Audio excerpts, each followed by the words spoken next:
Bismillahirrahmanirrahim. Assalamualaikum warahmatullahi wabarakatuh.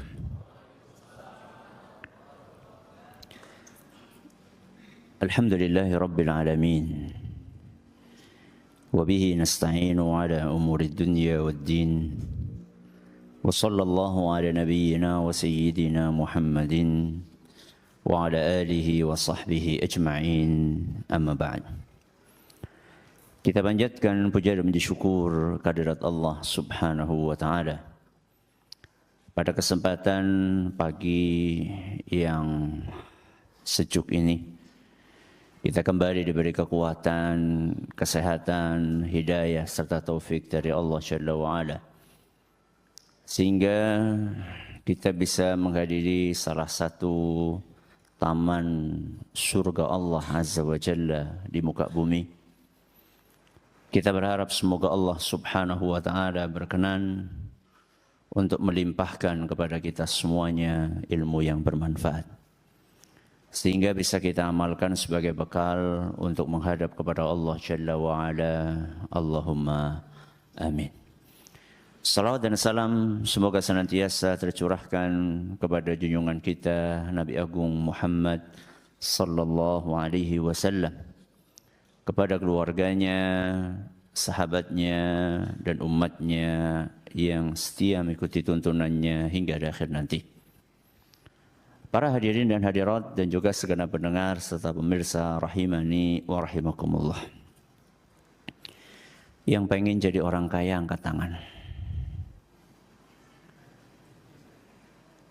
Masya Allah. Berarti yang enggak angkat tangan pengen jadi orang miskin. Yang pengen jadi orang kaya angkat tangan. Masya Allah. Pengen jadi orang kaya. Oke, pertanyaan kedua. Yang sudah jadi orang kaya angkat tangan. Masya Allah. Yang angkat tangan cuma satu. Berarti sisanya ada beberapa kemungkinan. Kemungkinan pertama sisanya miskin. Atau ada yang kaya tapi nggak mau angkat tangan. Dan orang yang kaya tapi nggak mau angkat tangan ada beberapa kemungkinan.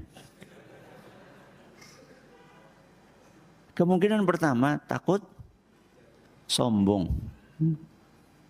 Kemungkinan yang kedua takut diutangi. Jenengan yang mana? Oke, seandainya ternyata yang nggak angkat tangan ini memang betul-betul masih miskin. Padahal tadi ketika saya tanya pengen jadi orang kaya atau tidak, rata-rata semuanya angkat tangan. Berarti kan keinginan jenengan belum tercapai. Betul? Iya, karena kan kita pengen jadi orang kaya. Dan itu mungkin cita-cita sejak kecil. Ya. Sehingga namanya hartawan. Padahal enggak punya harta. Ya. Seandainya kita dari dulu pengen jadi orang kaya, tapi sampai sekarang belum jadi orang kaya. Apakah Allah sayang sama jenengan? Sayang? Kan kita minta belum dikasih sama Allah. Sayang? Yakin? Kalau jenengan jadi orang kaya? Sayang. Kalau tetap miskin sampai mati? Yakin? Yakin. Kenapa yakin? Karena Allah Azza wa Jalla telah memberikan kepada kita nikmat yang lebih istimewa daripada kekayaan. Karena Allah telah memberikan nikmat kepada kita sesuatu yang lebih istimewa daripada kekayaan. Apa itu? Nikmat Islam. Nikmat Islam. Apakah nikmat Islam itu lebih mahal daripada nikmat kekayaan? Iya atau tidak? Kalau jenengan suruh milih, nikmat kekayaan apa nikmat Islam? Dua-duanya. Bukan 3 pilihan kok. Kalau suruh milih nikmat Islam apa nikmat kekayaan? Nikmat Islam. Kenapa? Karena nikmat Islam itu diberikan oleh Allah hanya kepada orang-orang yang dicintainya. Adapun nikmat kekayaan maka diberikan oleh Allah kepada siapa saja. Entah orang itu dicintainya atau tidak dicintainya. Sebagaimana yang diriwayatkan dalam sebuah hadis dari sahabat Nabi sallallahu alaihi wasallam yang biasa dikenal dengan julukan Ibnu Mas'ud. Sinten? Ibnu Mas'ud. Namanya siapa? Namanya siapa? Abdullah. Jadi Ibnu itu bukan nama. Ibnu itu julukan. Oke, ngone anaknya Pak Ahmad. Namanya siapa? Namanya bukan anaknya Pak Ahmad. Anaknya Pak Ahmad itu julukan. Sebuah hadis yang diriwayatkan dari Ibnu Mas'ud radhiyallahu anhu, beliau berkata, qala Rasulullah SAW, Rasulullah SAW bersabda, Inna Allah Azza wa Jalla yu'ti dunya man yuhib wa man la yuhib. Sesungguhnya Allah Subhanahu wa Ta'ala akan memberikan dunia kepada orang yang dicintainya dan kepada orang yang tidak dicintainya. Berarti kalau urusan dunia, maka Allah berikan kepada siapa aja. Makanya jangan kaget kalau ada orang kaya raya tapi tidak sholat. Jangan kaget kalau ada orang kaya raya tapi bahkan bukan orang Islam. Jangan kaget. Pertanyaannya, kenapa Allah memberikan dunia kepada siapa aja? Hah? Jeneng sepi. Masya Allah. Betul. Karena dunia tidak ada harganya di sisi Allah. Bahkan dalam sebuah hadis Nabi kita Muhammad sallallahu alaihi wasallam mengatakan, "Lau kanatid dunya ta'dilu 'indallahi janaha ba'udah." Andaikan dunia lebih berharga di sisi Allah daripada sayap seekor nyamuk. Berarti dunia seisinya dalam pandangan Allah harganya bukan seperti, tapi lebih rendah daripada sayap seekor nyamuk. Bukan nyamuknya loh. Apa nih? Sayap. Kira-kira kalau jenengan punya sayap nyamuk, ada yang minta, jenengan kasih enggak? Ya. Ngung. Terus dapat apa?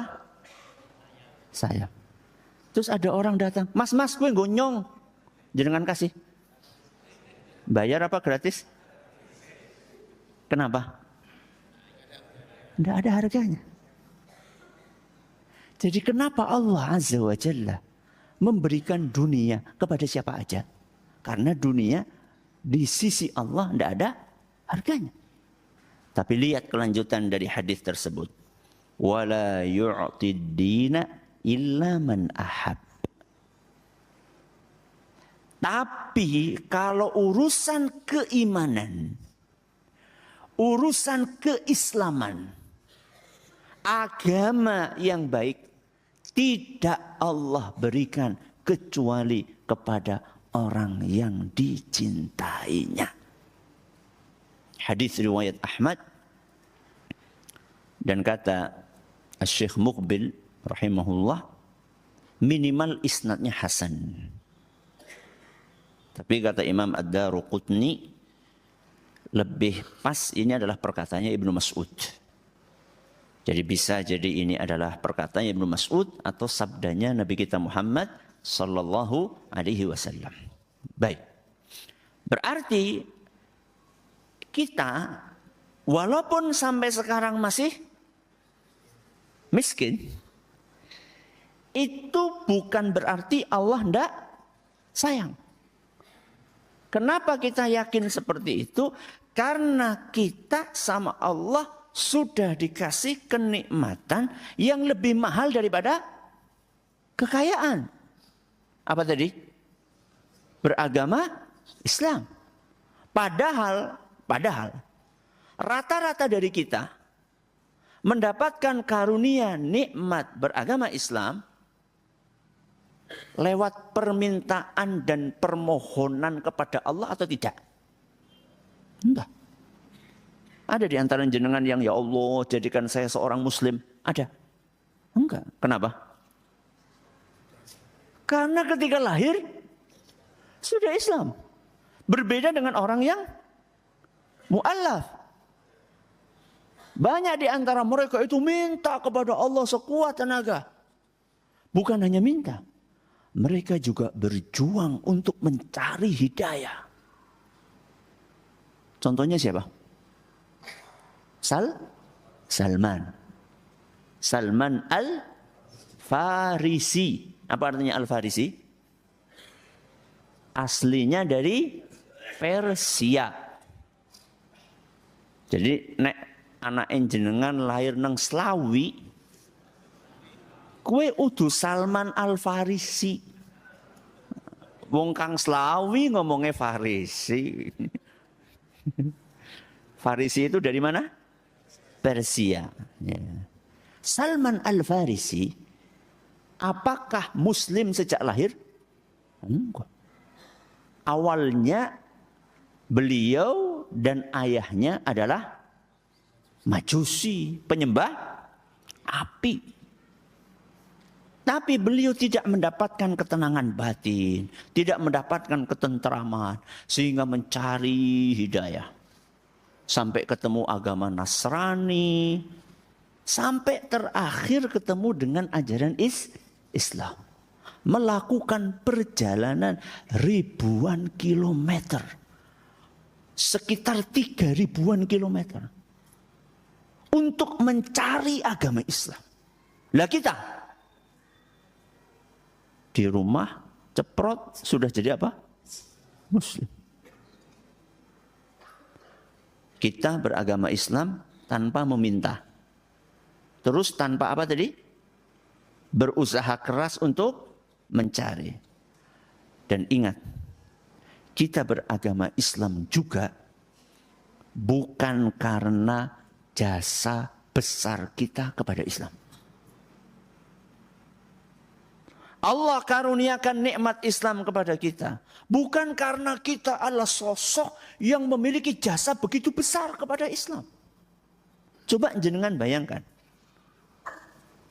Paman Nabi kita Muhammad sallallahu alaihi wasallam. Yang dikenal dengan julukan Abu Thalib. Jasanya besar enggak sama Islam? Besar enggak? Super besar. Beliau yang merawat Nabi kita Muhammad sallallahu alaihi wasallam begitu kakeknya meninggal dunia. Dan Abu Thalib itu punya anak banyak.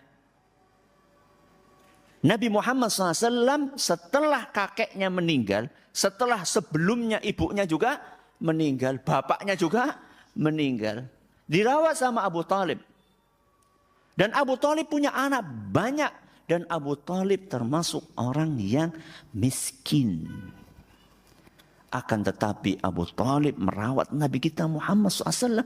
Bahkan lebih mementingkan Nabi kita Muhammad SAW dibandingkan anak-anaknya. Enggak cukup sampai di situ. Ketika Nabi SAW memulai dakwah, Abu Thalib berusaha untuk melindungi Nabi kita Muhammad SAW. Dengan kedudukan yang beliau miliki. Orang-orang musyrikin Quraisy berusaha untuk meminta Nabi kita Muhammad SAW untuk dibunuh. Abu Thalib ditawari untuk diganti dengan sosok yang mungkin lebih ganteng, lebih kaya dibandingkan Nabi kita Muhammad SAW. Tapi semuanya oleh Abu Thalib ditolak. Nabi SAW mendapatkan perlindungan yang luar biasa.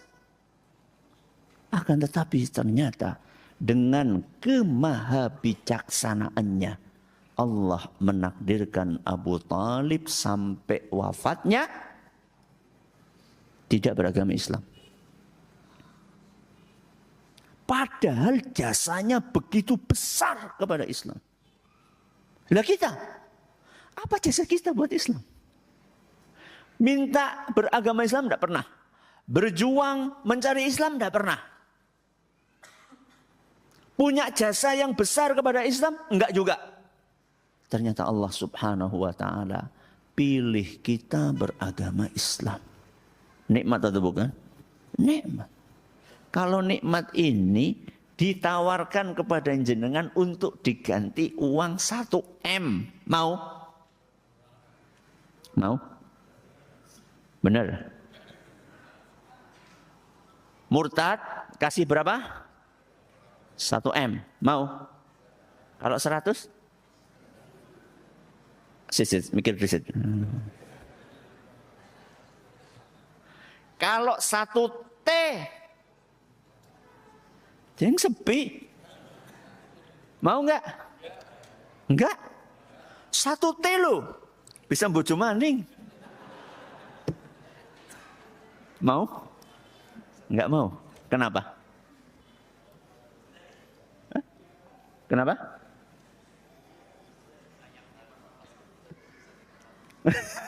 Karena tanpa 1 T pun bisa nikah lagi.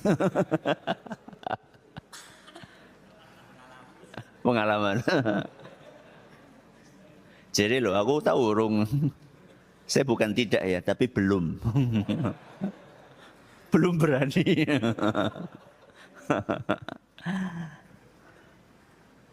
Kenapa? Walaupun kita ditawari 1 T, kita nggak mau meninggalkan ajaran Islam. Karena duit 1 T itu di akhirat tidak ada harganya. Tidak ada harganya. Nanti di hari kiamat, orang-orang kafir yang sampai matinya tidak mau masuk Islam, mereka berusaha untuk melobi Allah. Apa? Melobi Allah. Dalam tanda kutip. Melobi untuk apa? Untuk dibebaskan dari siksaan neraka. Allah Azza wa Jalla ceritakan dalam Al-Quran surat Al-Ma'idah ayat 36. Surat Al-Ma'idah ayat 36. Innal ladzina kafaru, sesungguhnya orang-orang kafir, lau anna lahum ma fil ardi jami'an, seandainya mereka memiliki dunia seisinya. Napa? Dunia seisinya. Berarti berapa T? Tetean. Tetean ini ngarep ke tetean. Triliunan, wong dunia seisinya. Andaikan orang-orang kafir itu punya dunia seisinya, wa mithlahu ma'ahu, masih ditambah dengan yang serupa dengan itu, berarti dunia seisinya double. Untuk apa? Liyaftadu bihi min adzabi yaumil qiyamah. Untuk dijadikan sebagai tebusan supaya dia tidak disiksa di hari kiamat.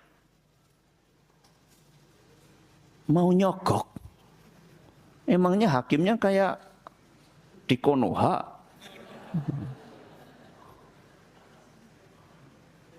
Hakimnya saat itu adalah ahkamul hakimin. Alaihissallahu bi'ahkamil ahkamil hakimin. Hakim yang paling adil. Kok mau suap? Ora payu. Padahal suapnya tadi dunia seisinya double. Apa kata Allah? Ma tuqbila minhum. Tidak akan mungkin suap itu diterima sama Allah. Padahal tadi ya bukan 1 T, tapi nopo? Dunia seisinya itu pun masih dikalikan 2 kali lipat. Ya. Jadi jangan pernah menggadaikan keimanan dengan mie sekardus. Murah banget ya. Wong 1 T aja nggak boleh kita tinggalkan, apalagi mie sekardus. Iya Ustaz, tapi kan hidup saya susah. Makan aja sulit.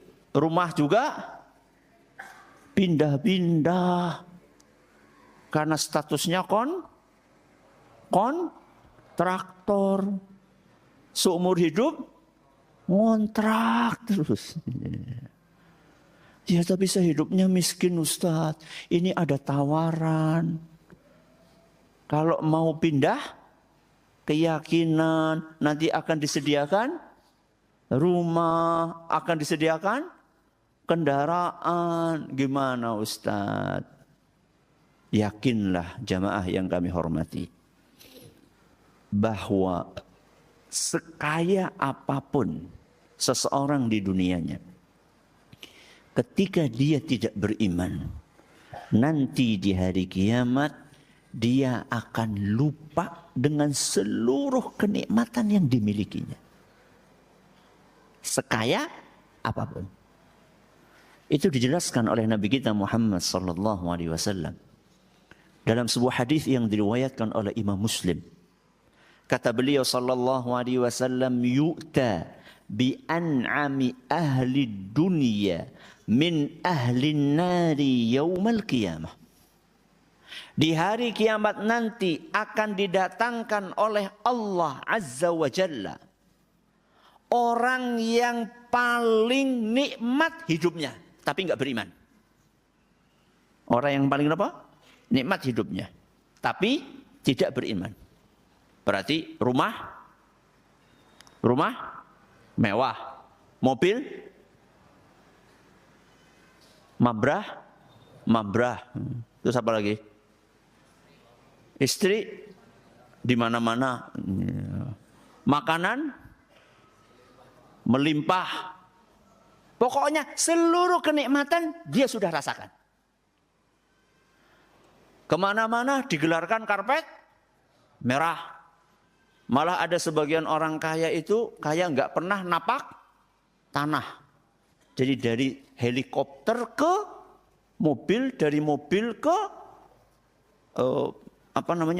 kapal pesiar. Pokoknya kayaknya nggak pernah napak tanah. Saking mewahnya kehidupannya. Tapi nggak beriman. Terus apa? Fayusbagu finnari sabghah. Terus oleh Allah Azza wa Jalla dicelupkan ke neraka satu celupan. Dicelupkan satu celupan. Berarti kira-kira diapakakan? Ditulakan. Ngertos ditul? Ditul itu ditempelkan. Ditempelkan sesaat terus sama Allah dikeluarin. Berarti kon nyicipi. Jadi bukan kon mangan, tapi kon nyicipi sekecapan. Tapi nyicipi apa mau? Neraka. Summa yuqalu. Kemudian orang itu ditanya, ya bena Adam, hal ra'aita khairan qat? Hal marra bika na'imun qat? Wahai anak Adam, apakah engkau masih teringat kenikmatan-kenikmatan yang dulu ketika di dunia kamu rasakan? Mobil mewahnya, rumah megahnya, makanan yang mambrah-mambrah tadi. Apakah engkau masih ingat seluruh kenikmatan yang pernah engkau nikmati dulu saat engkau di dunia? Apa jawabannya? La. Napa la? Alhamdulillah. Ya paling orang ngerti lah ya. La karo apa? Naam. Masa wis ngaji 20 tahun la karo naam orang ngerti. Minimal ya bahasa Arab ngertinya apa? La karo naam. Ya aja 20 tahun gue terus. La, tidak. Wallahi ya Rabbi. Dia bersumpah. Demi Allah wahai Rabbi. Aku enggak ingat sedikit pun. Terus Nabi melanjutkan sabdanya. Kalau tadi orang yang paling kaya, paling nikmat hidupnya tapi enggak beriman. Sebaliknya, wa yu'ta bi asyaddin nasi bu'san fid dunya min ahlil jannah. Allah akan datangkan orang yang kedua. Dulu ketika hidupnya susah banget, tapi beriman. Tapi beriman. Tadi saya katakan kontraktor. Jadi rumahnya ngontrak sampai matinya ngontrak. Enggak cukup sampai di situ. Makanan enggak mesti ada. Daud. Ya.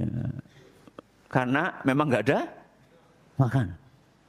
Kemudian mungkin dia diuji oleh Allah dengan banyak musibah. Mungkin ada keluarganya yang meninggal, mungkin dia dizalimi, mungkin dia disakiti, tapi dia beriman.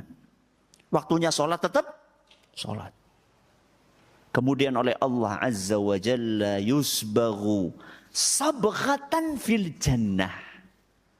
Disuruh nyicipi surga. Berapa jam? Maktul. Terus diapain? Dicabut lagi.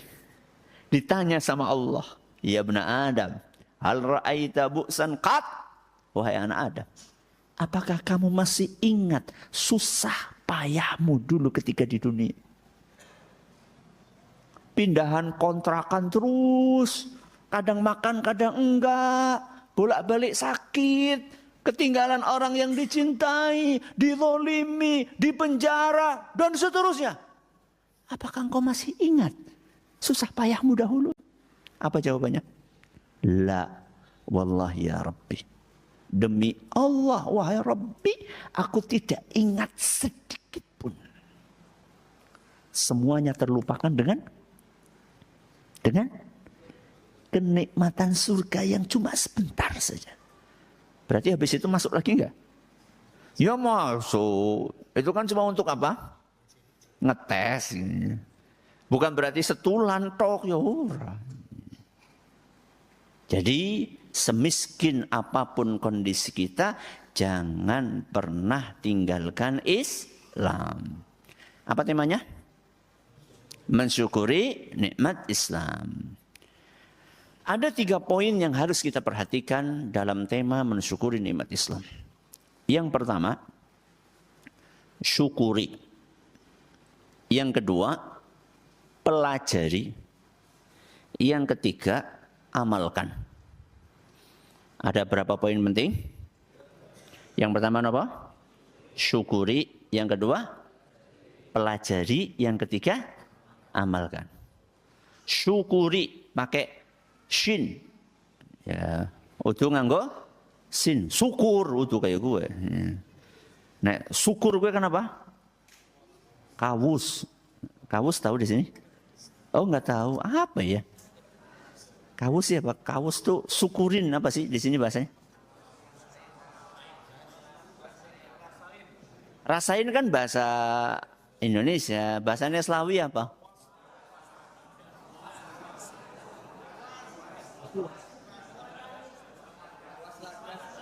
Puas ladas. Temenan gitu? Oh, masalah. Dapat kosakata baru. Kalau di sana itu kawus ya. Kawus ya. Pakai shin ya, syukuri. Ya. Jadi ketika kita dapat nikmat Islam harus disyukuri. Apa tandanya syukur? Salah satu tandanya kita mensyukuri nikmat Islam adalah kita merasa bahagia. Dengan apa? Dengan keislaman kita. Jadi syukur itu ada tandanya. Salah satu tandanya kita bersyukur adalah kita merasa bahagia, merasa senang, merasa bergembira dengan nikmat tersebut. Sebagaimana yang dijelaskan oleh Allah Azza wa Jalla dalam Al-Quran surat Yunus. Surat apa? Yunus. Ayat 58. Di mana Allah Azza wa Jalla berfirman, "Qul," katakanlah, "bifadlillahi wa birahmatihi fabidzalika falyafrahu."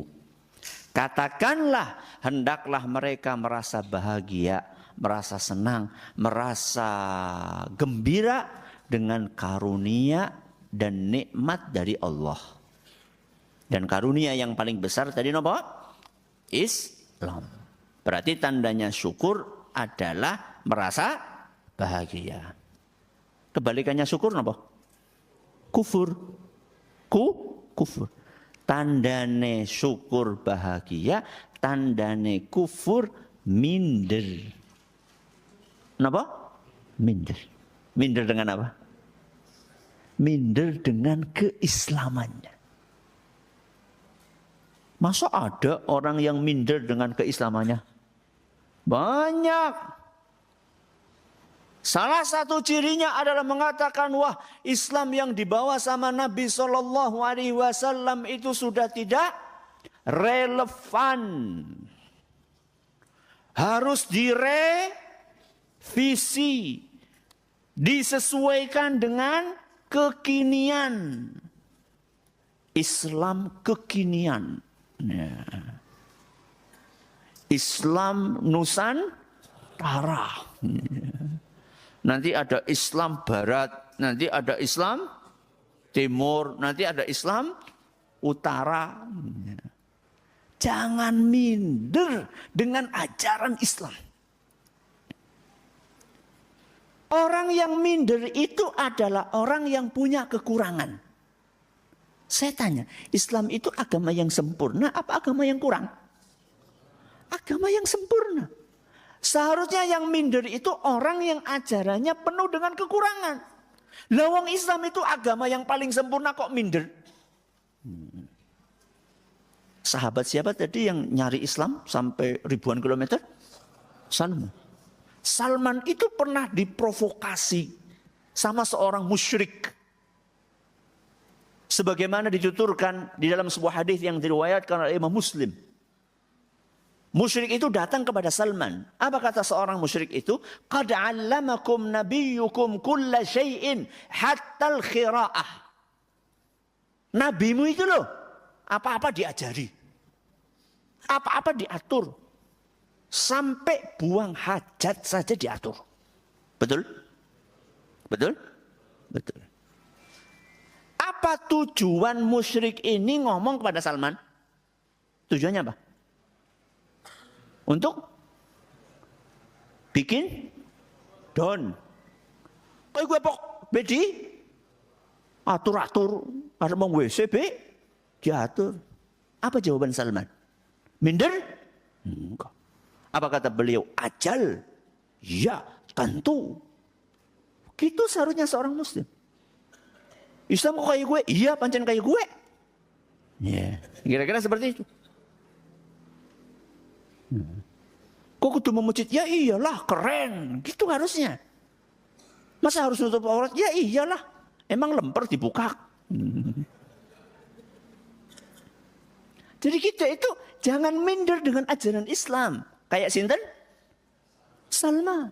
Bahkan gak cukup sampai di situ. Laqad nahana an nastaqbilal qiblata li ghautin aw baulin, li ghaitin aw baulin.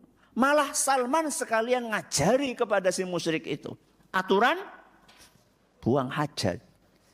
Nabi kami itu ngajari. Kalau buang hajat nggak boleh menghadap kiblat atau membelakanginya. Berarti seharusnya kita menghadap kemana? Menghadap kemana? Utara atau selatan. Jadi malah diajari sama Salman. Dan kami juga dilarang oleh Nabi SAW untuk maaf cebok dengan tangan kanan.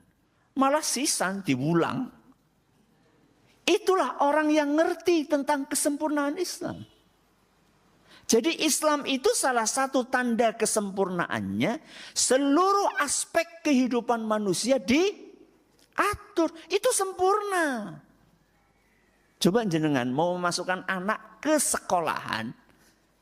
Sebelum jenengan masukkan anak ke sekolahan, jenengan akan survei dulu. Kemudian jenengan tanya kepada kepala sekolahnya. Bagaimana aturan yang ada di sini? Kira-kira nih ya, kalau jenengan nanya nih sama kepala sekolah. Pak, di sini aturannya bagaimana? Terkait dengan apa? Terkait dengan masuk dan pulang.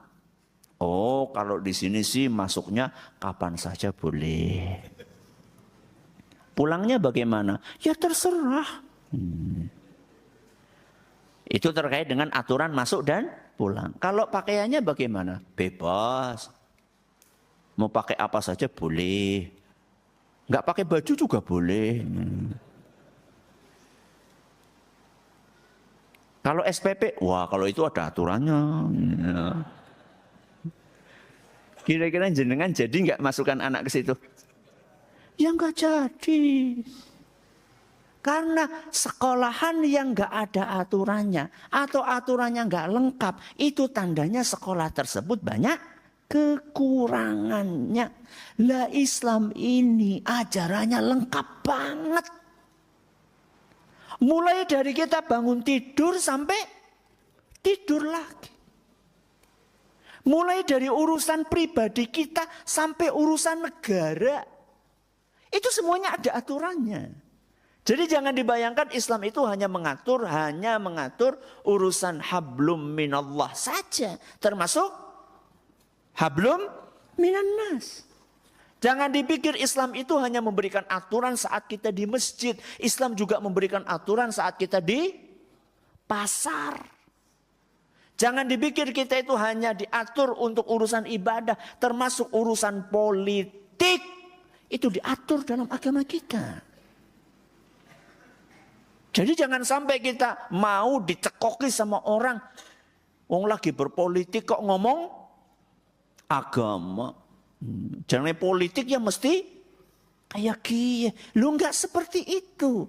Islam pun mengatur urusan politik, mengatur urusan ekonomi, mengatur urusan sosial kemasyarakatan, mengatur urusan hubungan seorang hamba dengan Allah, hubungan seorang anak dengan orang tuanya, hubungan orang tua dengan anaknya, hubungan suami dengan istrinya, hubungan istri dengan suaminya, hubungan atasan dengan bawahannya. Itu semuanya diatur dalam agama kita. Dan itu tandanya Islam sempurna. Maka langkah yang pertama, syukuri. Apa tandanya syukur? Bahagia. Apa tandanya kufur? Minder. Yang kedua apa? Pelajari. Pelajari apa? Pelajari ajaran Islam. Jangan sampai sejak lahir nganti mati paut terus. Napa? Paut terus. Ya ora lho Ustaz wis S1. Maksud saya paut di sini adalah bahasa kiasan dari pengetahuan ilmu agamanya enggak nambah-nambah. Masa dari dulu sejak kecil enggak bisa baca Quran, nganti mati enggak bisa baca Quran. Subhanallah. Jangan seperti itu. Ajaran agama ini harus dipelajari dan itu hukumnya wajib. Kata Nabi kita Muhammad sallallahu alaihi wasallam dalam sebuah hadis yang diriwayatkan oleh Imam Ibnu Majah, dan kata Syekh Al-Albani hadis ini sahih, talabul ilmi fariidatun ala kulli muslim. Belajar ilmu agama hukumnya wajib bagi setiap orang Islam. Laki-laki atau perempuan? Laki-laki maupun perempuan. Dan ilmu agama Islam itu luas. Kita mulai dari yang paling penting. Nopo? Akidah. Tentang rukun iman, iman kita kepada Allah, iman kita kepada malaikat, iman kita kepada Rasul, iman kita kepada hari akhir, iman kita kepada takdir. Pelajari semuanya rukun iman. Setelah itu mempelajari hukum terkait ibadah yang fardu ain. Napa jawab? Sebelum sholat. Sebelum sholat. Hah? Haji. Oh, toharo. Toharo siapa? Bersuci. Bersuci contohnya apa? Wudu. Harus belajar wudu. Masa kawit mien nganti seperene golek wudu, pluk pluk pluk. Ngertos pluk pluk pluk? Yang diajarkan sama Nabi SAW kalau mengusap kepala apa? Gimana? Semuanya. Sampai ke belakang. Terus dibalik lagi. Ya jungkatannya rusak, ora apa-apa.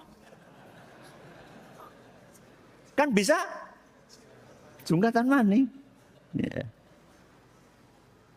Masa dari dulu nganti seperti mengusap kepala pluk pluk pluk. Gue tuh kepala, gue batuk. Ya.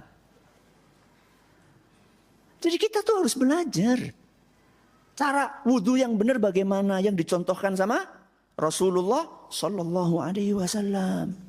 Setelah kita belajar cara bertoharah, bersuci, kita belajar bagaimana cara Rasulullah Sallallahu Alaihi Wasallam sholat. Apa kita nggak kepengin sholat kita itu nyontoh sholatnya Rasul SAW? Apa nggak kepengin? Masa nggak tergerak di dalam hati kita rasa penasaran Kanjeng Nabi SAW itu ketika mengangkat tangan saat takbiratul ihram itu posisi jari-jarinya seperti apa? Menghadapnya kemana? Itu kira-kira sama Nabi diajarin enggak? Pasti. Wong beliau bersabda sallu kama ra'aitumuni usolli. Bacanya gitu.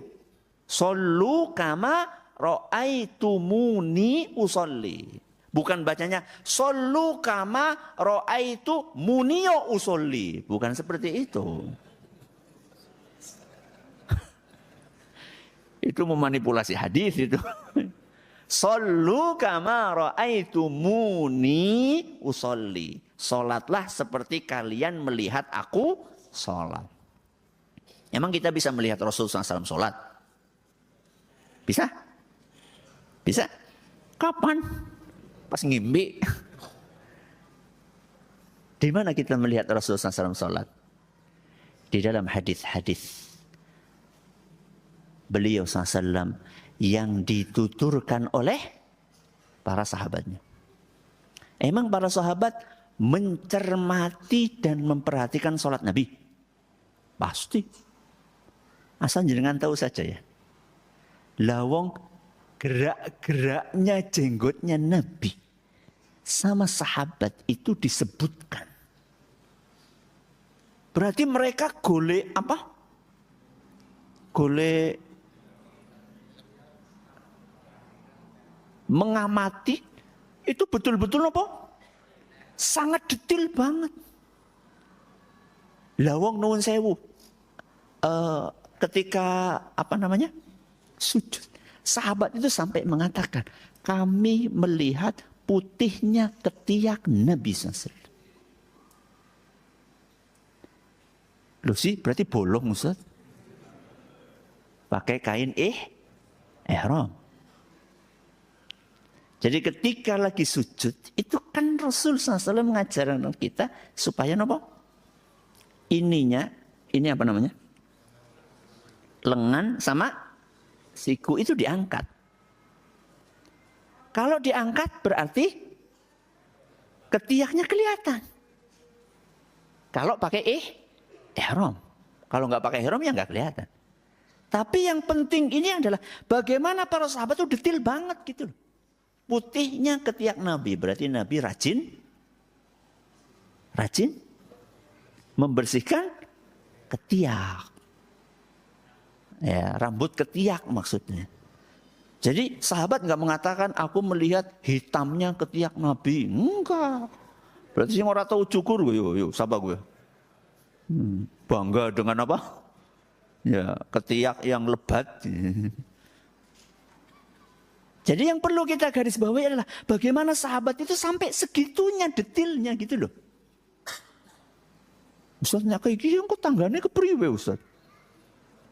Ya, kata para ulama kita, kalau posisinya lagi sholat sendirian atau lagi jadi lagi jadi imam. Tapi kalau lagi sholat berjamaah, maka tidak dikesampingkan, tapi diarahkan ke belakang. Namun tetap ini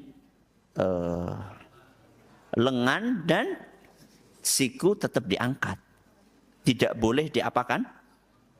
Diletakkan di atas lantai supaya tidak seperti anjing. Ya. Coba, siapa yang menceritakan detil sholat Nabi SAW kalau bukan sahabat yang melihat langsung Nabi SAW sholat. Dan ini wajib dipelajari. Fardhu ain. Bukan fardhu kifayah. Makanya mulai kita berusaha, kayak apa sih Nabi takbirnya? Jari-jarinya menghadap kemana? Telapak tangannya menghadap kemana? Kalau kita perhatikan orang satu masjid, macam-macam. Betul? Betul. Ada yang madhabnya ke mana ini? Ke telinga, ke muka. Ada yang kudu nempel, tuil. Itu baru ngomongin kemana menghadap telapak tangannya. Belum ketika kita ngomongin setinggi apa. Ya, ada yang kur malah ora diangkat. Ada yang kur semenetok.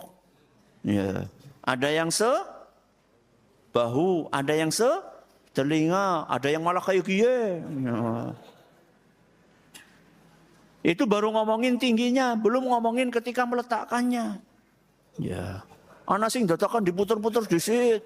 Ya. Terus ada yang naruhnya di mana? Di samping. Ya. Lah itu yang dicontohkan sama Rasul SAW yang mana? Masa kita nggak penasaran? Masa kita nggak tergerak hati kita untuk nyari seperti apa cara Rasul SAW sholat? Kita ini sudah sholat berapa tahun? Harusnya kita ini pengen tahu. Ya. Maka yang kedua harus nopo? Mempelajari ajaran Islam. Dan ingat, kebutuhan kita terhadap ilmu agama dengan kebutuhan kita terhadap makan dan minum lebih primer mana? Makan dan minum? Kebutuhan manusia terhadap ilmu agama dengan kebutuhan dia terhadap makan dan minum lebih primer mana? Kenapa? Karena lebih banyak dibutuhkan. Kalau makan dan minum dibutuhkan sehari, jangan sih berapa kali? 3 kali. Pagi, siang, malam. Kalau ilmu agama, jenengan butuhkan berapa kali? Jenengan bangun tidur, pertama kali yang dibutuhkan ilmu. Ilmu apa? Ilmu doa bangun tidur. Nopo? Alhamdulillahilladzi ahyana ba'dama amatana wa ilaihin nusyur. Habis itu butuh apa? Ilmu. Ilmu nopo? Ilmu masuk kamar mandi. Apa ilmu nih? Sebelum kaki ilmu, doa masuk kamar mandi. Nopo? Allahumma inni a'udzubika minal khubuthi wal khaba'ith. Habis itu masih butuh ilmu? Ilmu nopo? Mendahulukan kaki kanan atau kiri. Sudah masuk ke kamar mandi, Arab dodok. Arab apa? Dodok. Butuh ilmu? Ilmu apa? Ilmu dodok ya orang. Ilmu menghadap kemana dodok ke? Dodok. Setelah selesai buang hajat butuh ilmu. Ilmu apa? Ilmu tangan apa yang dipakai buat maaf cebok. Setelah itu butuh ilmu. Keluar kamar mandi butuh ilmu. Mau sholat butuh ilmu. Coba sekarang. 10 menit setelah bangun tidur. Sudah berapa ilmu yang kita butuhkan? Berilmu-ilmu. Saking nopo nih? Banyaknya. Apa kira-kira bangun tidur langsung goleti mendoan? Mendoan makanan ya? Iya. Apa nyari mendoan? Coba angkat tangan. Yang maniak mendoan. Aku nek ora nanam mendoan ora bisa urip. Bangun tidur tuh nggak ada orang nyari mendoan tuh nggak ada. Makanya makanan dengan ilmu agama lebih primer ilmu agama. Tapi pertanyaannya, dalam sehari kita itu waktunya lebih banyak untuk mencari makanan atau mencari ilmu? Hah? Jujur. Mencari makanan. Ilmunya kapan? Malah kadang-kadang setahun pindu. Ketika ada undangan pengajian, si anak perayaan apa? Lu ngaji kok nunggu perayaan? Ngaji itu kebutuhan primer, harian. Siap? Siap? Insyaallah, insyaallah. Alhamdulillah. Jadi yang kedua apa? Pelajari. Yang ketiga apa? Amalkan. Banyak-banyak belajar ilmu agama tapi tidak diamalkan. Berarti dia tidak sampai ke tujuan. Karena mempelajari ilmu agama adalah sarana untuk mencapai kepada tujuan. Tujuannya nopo? Beramal. Pertanyaannya, amalan yang harus dikerjakan di dalam Islam banyak apa sedikit? Banyak. Kira-kira banyak itu berat apa ringan? Berat.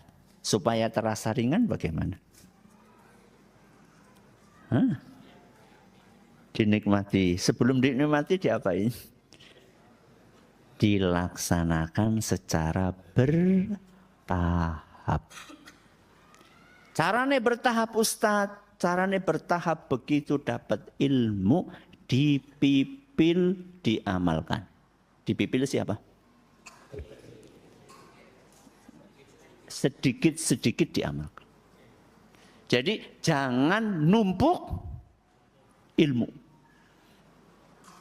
Jadi jangan langko lah. Ngenteni wis tua. Urung tua wis mati. Jangan. Jadi begitu dapat ilmu kayak gini nih. Kita dapat ilmu nih. Ilmu cara sholat. Ya, langsung dipraktekkan. Dapat ilmu ternyata sholat 5 waktu hukumnya wajib. Diapakan? Diamalkan. Mulai kapan? Sekarang ya urung zuhur urung. Engkau zuhur. Zikir duha. Ya. Jadi dapat ilmu diamalkan. Itu pesan dari Nabi SAW. Apa kata beliau SAW dalam hadis yang diriwayatkan oleh Imam Muslim? Badiru bil a'mal. Badiru bil a'mal. Artinya bersegeralah untuk beramal. Jadi beramal itu jangan ditunda-tunda. Kenapa coba? Karena kita nggak tahu. Sampai kapan kita dikasih umur sama Allah. Jadi begitu dapat ilmu, segera diamalkan. Sholat 5 waktu, segera diamalkan. Menutup aurat, segera diamalkan. Birrul walidain, segera diamalkan. Tanggung jawab seorang suami kepada istri, segera diamalkan. Tanggung jawab orang tua mendidik anaknya, segera diamalkan. Kata Rasul SAW, badiru bil a'mal. Bersegeralah untuk beramal. Fitanan kaqita'il lailil muzlim. Sebelum datang kepada kalian ujian yang bertubi-tubi seperti gelapnya malam. Jadi kita ini hidup di dunia banyak ujian, banyak cobaan, banyak fitnah. Sebelum datang fitnah dan ujian-ujian tersebut, bersegeralah untuk beramal. Ketika datang ujian dan cobaan itu, apa efeknya? Yusbihur rajulu mu'minan wa yumsi kafiran. Au yumsi mu'minan wa yusbihu kafiran. Ketika banyak huru-hara, ketika banyak fitnah, ketika banyak cobaan, tidak sedikit orang yang pagi harinya masih mukmin, sore harinya sudah kafir. Atau sebaliknya, sore harinya masih mukmin, pagi harinya sudah kafir. Kenapa? Ya bi'u dinahu bi'aradin minad dunya. Karena dia menjajakan keimanannya dengan dunia. Mau kayak apa? Mie sekardus. Ya. Nauzubillahi min dzalik. Kita ulangi nggih. Ada berapa poin? 3. Apa yang pertama? Syukuri. Yang kedua, pelajari. Yang ketiga, amalkan. Selesai tema kita hari ini. Semoga bermanfaat bagi kita semuanya. Ada pertanyaan? Monggo. Bismillah.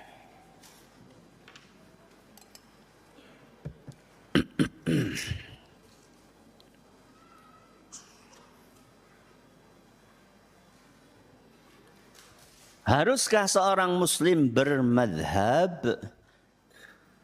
Tidak harus, tapi boleh. Kenapa? Tidak harus, tapi boleh. Ya. Jadi seorang punya madhab fikih, boleh. Madhabnya fikih Syafi'i, atau madhab fikihnya apa? Hambali, atau madhab fikihnya Maliki, atau madhab fikihnya Hanafi, boleh. Lah terus yang tidak boleh apa Ustadz? Yang tidak boleh fanatik madhab. Apa yang enggak boleh? Fanatik madhab. Pokoknya madhabku mesti benar, madhab kancaku mesti salah. Itu namanya fanatik. Berarti boleh atau tidak bermadhab? Boleh, tapi tidak harus. Jadi perlu difahami, jamaah yang kami hormati, para ulama kita di dalam mempelajari fikih atau tata cara beribadah, mereka punya 2 pendekatan. Punya 2 metode. Metode pertama dipakai oleh ahlul fikhi. Metode yang kedua dipakai oleh ahlul hadis. Kalau ahlul fikhi, mereka itu mempelajari fikih ibadah melalui matan-matan kitab fikih.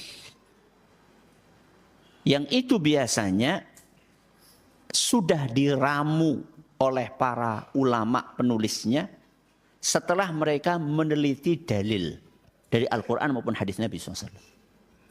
Jadi matan fikih kayak matan Abi Syuja dan yang semisal dengan itu dalam fikih madhab Syafi'i. Ya.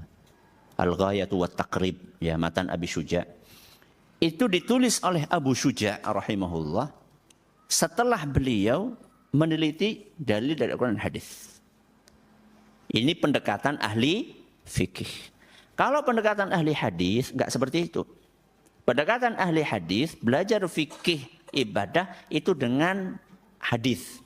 Pokoknya belajar hadis tentang takbiratul ihram, ya sudah pakai cara takbiratul ihram Nabi kayak gini. Terus rukuknya Nabi SAW kayak gini dalam hadis riwayat siapa. Ini adalah cara fikih, belajar fikih ibadah menurut pendekatan ahlul hadis. Dan dahulu antara dua pendekatan ini mereka akur-akur saja. Enggak saling apa? Enggak saling menjelekkan, enggak saling menjatuhkan. Walaupun masing-masing mengklaim punya keunggulan, no problem. Ya kalau saya pribadi karena dulu belajarnya di Fakultas Hadis, iya saya pakai pendekatan ahlul hadis. Ya, tapi saya menghormati orang yang pakai pendekatan ahlul fiqhi. Yang penting tidak boleh apa tadi? Fanatik. Ustaz, posisi sedekap ketika sholat itu di mana? Dalam sebuah hadis, tapi hadis ini masih diperselisihkan oleh para ulama. Ada yang mengatakan sahih, ada yang mengatakan dhaif. Di dada. Di mana? Di dada. Jadi sedekapnya diletakkannya di dada. Dada itu adalah di atas perut. Bukan di leher. Ini leher. Berarti bukan terlalu tinggi juga. Karena dada itu adalah bagian tubuh di atasnya apa? Perut. Berarti seperti ini. Ya. Bagi yang meyakini hadis ini sahih, maka dia meletakkannya di atas dada. Tapi bagi mereka yang meyakini hadisnya ini dhaif, maka dia akan meletakkan di mana? Ya di mana aja, di perut juga boleh. Ya, tapi kalau saya meyakini hadisnya sahih atau minimal hasan, maka saya letakkan di atas dada. Apa tipsnya supaya kita berlapang dada ketika ada perbedaan fikih? Begini, jamaah yang kami hormati. Perbedaan itu secara garis besar bisa dibagi menjadi dua. Terbagi menjadi berapa? Dua. Perbedaan dalam hal prinsip. Perbedaan dalam hal prinsip. Dan perbedaan dalam hal-hal yang sifatnya ijtihadiyah. Kenapa? Ijtihadiyah. Perbedaan dalam hal yang sifatnya prinsip, itu contohnya adalah perbedaan antara tauhid dengan apa? Syirik. Prinsip bukan? Prinsip. Perbedaan antara sunnah dengan apa? Bid'ah. Prinsip? Prinsip. Nah, kalau perbedaan yang sifatnya prinsip ini, kita harus jelas posisinya. Tidak boleh abu-abu. Ireng ora, putih ora. Itu nama abu-abu. Yang kedua adalah perbedaan apa? Ijtihadiyah. Apa itu perbedaan ijtihadiyah? Perbedaan ijtihadiyah adalah perbedaan di antara para ulama yang mu'tabar. Mu'tabar itu diakui keilmuannya di antara para ulama. Perbedaan pendapat di antara para ulama yang mu'tabar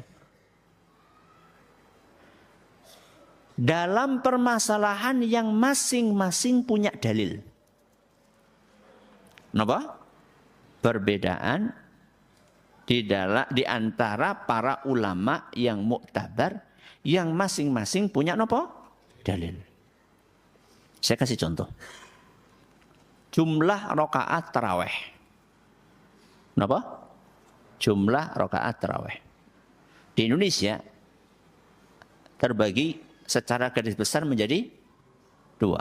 Antara yang 11 sama yang 23. Ini dua pendapat yang mu'tabar. Karena masing-masing punya dalil. Ya. Yang berpendapat sampai 23, mereka berdalil dengan sabda Nabi SAW, salatul laili mathna mathna. Sholat malam itu 2. Sama Rasul SAW nggak dibatasi. 2-nya sampai berapa? Maka mereka ya sudah. Kita kuatnya berapa? 23. Pendapat yang kedua mengatakan, Nabi SAW kan selama hidupnya nggak pernah lebih dari 11. Berarti yuk kita pakai yang 11. Berarti masing-masing punya apa? Dalil. Nah, dalam hal yang seperti ini kita sikapnya berlapang dada. Saling menghormati. Nah, tidak boleh gontok-gontokan gara-gara masalah ijtihadiyah. Tapi yang penting untuk kami sampaikan di sini adalah tidak setiap yang kita ketahui kita sampaikan. Karena ketika kita akan menyampaikan sesuatu, ada beberapa poin yang harus dipertimbangkan. 1. Apakah yang akan kita sampaikan itu benar atau tidak? Yang kedua, apakah yang kita sampaikan itu saat disampaikan efeknya baik atau tidak? Ya. Jadi ada sesuatu yang benar, akan tetapi kalau kita sampaikan di publik efeknya akan buruk. Syekh Sulaiman Ar-Ruhaili hafizahullah beliau mencontohkan permasalahan istri wajib enggak ngurusi urusan rumah. Ngurusi urusan rumah itu apa? Masak, nyuci, nyapu, ngepel, guetok. Apakah istri wajib mengerjakan tugas-tugas rumah tangga? Wajib enggak? Enggak. Wajib atau tidak wajib? Para ulama berbeda pendapat. Ada yang mengatakan wajib, ada yang mengatakan tidak. Coba sekarang saya tanya sama jenengan. Kalau ada seorang ustadz ngasih pengajian di hadapan jamaahnya. Ibu-ibu, ada sebagian ulama yang mengatakan bahwa ibu-ibu tuh nggak wajib untuk masak, nggak wajib untuk nyuci, nggak wajib untuk ngepel. Itu kewajibannya pembantu. Bukan kewajibannya apa? Istri. Menurut jenengan, kira-kira efeknya bagus atau tidak? Hah? Bagus atau tidak? Kata Syekh Sulaiman, seorang ustadz, seorang dai, ketika akan menyampaikan sesuatu, mikir. Apa? Mikir. Jadi enggak cuma sekedar tahu sesuatu terus disampaikan. Pertimbangannya panjang. Bahkan ditambahi oleh Al-Imam Ibnul Wazir rahimahullah. Pertimbangan yang lain, kata beliau. Pertimbangan berikutnya, tadi kan ini benar enggak? Yang kedua apa? Efeknya baik atau tidak? Yang ketiga kata beliau, kata Imam Ibnul Wazir rahimahullah. Ketika itu memang baik untuk disampaikan, coba diperhatikan disampaikan di komunitas apa. Apakah di komunitas terbatas atau disampaikan di publik depan umum? Karena belum tentu sesuatu yang bisa dikonsumsi oleh komunitas terbatas bisa dikonsumsi oleh publik. Ustadz, saya ngisinya di pengajian khusus kok Ustadz. Kan komunitasnya terbatas. Iya, tapi kan di-live-kan. Kalau sudah di-live-kan artinya apa? Untuk publik. Jadi Ustadz itu harus punya kebijaksanaan. Harus bijak, punya sifat hikmah. Tidak sekedar asal baca, nemu sesuatu yang unik, langsung diapain? Langsung disebarkan. Harus matang. Ya. Maaf nih. Ada, kalau menurut saya ini ada istilah puber pengetahuan baru. Apa? Puber pengetahuan baru. Jadi nemu sesuatu, kayak niki jarang wong sing ngomong ya. Kayaknya nyong kudu sing pertama kali menjadi pionir gitu. Jangan. Ya, coba lihat para ulama kita. Bagaimana mereka menyampaikan ilmu.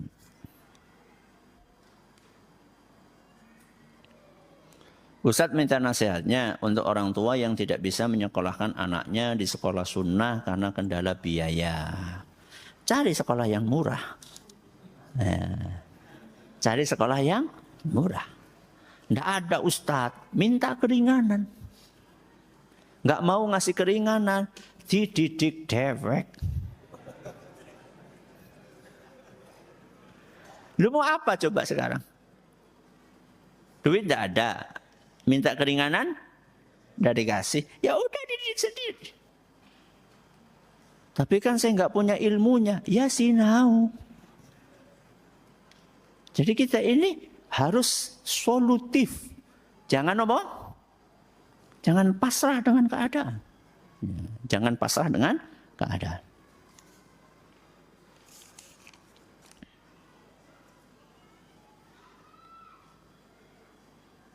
Ustaz, apakah kita perlu membaca syahadatain padahal dari kecil sudah beragama Islam sesuai dengan agama orang tua kita? Setahu saya tidak. Ya, setahu saya tidak. Yang disilakan dengan tajdidu asyhadatain, ya, memperbarui apa? Syahadat. Ya, selama kita enggak melakukan kesyirikan, kekufuran, ya, apalagi kita kan setiap sholat selalu apa? Syahadat. Apa ora kemutan? Saking apa nih? Saking seringnya.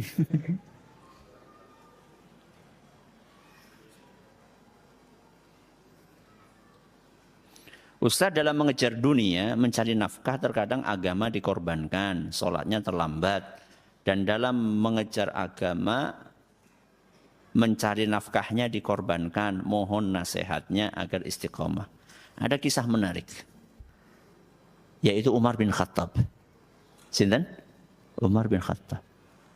Umar bin Khattab ketika di Madinah radhiyallahu anhu, itu rumahnya di daerah Awali. Awali itu berarti bukan dekat dengan Masjid Nabawi. Jadi mungkin jaraknya sekian kilometer dari Masjid Nabawi. Berbeda dengan Abu Bakar, berbeda dengan Utsman. Mereka rumahnya dekat dengan Masjid Nabawi. Umar itu rumahnya jauh. Tapi beliau pengen apa? Pengen ngaji. Di waktu yang sama, beliau juga punya tanggung jawab untuk mencari nafkah. Apa yang beliau lakukan? Yang beliau lakukan adalah gantian. Gantian apa? Gantian apa? Gantian belajar. Sama siapa? Sama tetangganya. Sama tetangganya. Umar punya tetangga dari golongan Ansar. Sudah janjian sama tetangganya. Hari ini kamu yang berangkat. Saya kerja nyari nafkah. Besok gantian. Siapa yang berangkat? Umar. Tetangganya? Tetangganya nyari nafkah. Apakah cuma kayak gitu saja? Enggak. Ketika tetangganya yang berangkat ngaji, Umar yang bekerja, sepulang tetangganya ngaji, tetangganya ini ngasih tahu isi kajian kepada siapa? Umar. Besoknya ketika Umar yang berangkat ngaji, tetangganya yang kerja, sepulang ngaji, Umar ngasih tahu ilmu kepada tetangganya. Jadi para ulama kita, para sahabat Nabi SAW adalah sosok orang-orang yang gak gampang patah arang. Jadi kalau misalnya gak bisa, ya sudah gantian. Kamu yang berangkat, nanti kamu pulang, tolong sampaikan kepada saya resumnya apa.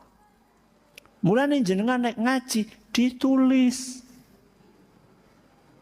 Nanti jenengan pulang ditanya sama istri, Taksi mau ngajinya apa? Lucu. Ngaji kok lucu. Oh, tadi saya ngaji mensyukuri apa? Nikmat Islam. Caranya pripun? 1, syukuri. 2, pelajari. 3, amalkan. Rampung ya?